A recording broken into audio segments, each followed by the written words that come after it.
himala sa mga tao. Huwag kayong matakot. Huwag niyo sa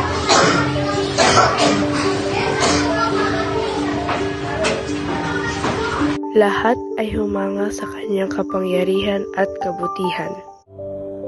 Sa huling hapunan, sinabi ni Jesus na kanyang mga alagad, Isa sa inyo ang magtataksil sa akin.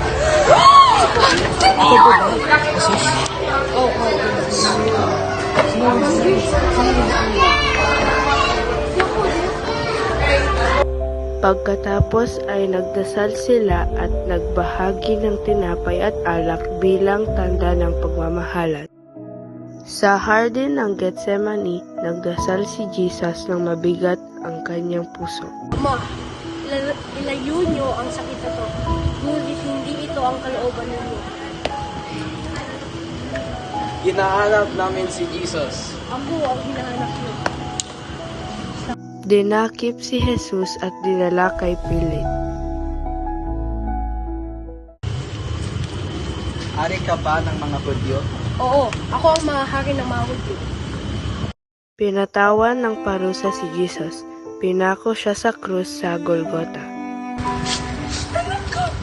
Hindi ko siya magkakaya! Ama, patawarin mo sila. Hindi nila alam anong ginagawa nila. Namuhay siya ng matuwid at namatay sa krus para sa lahat ng tao. Sa ikatlong araw, nabuhay si Jesus mula sa mga patay.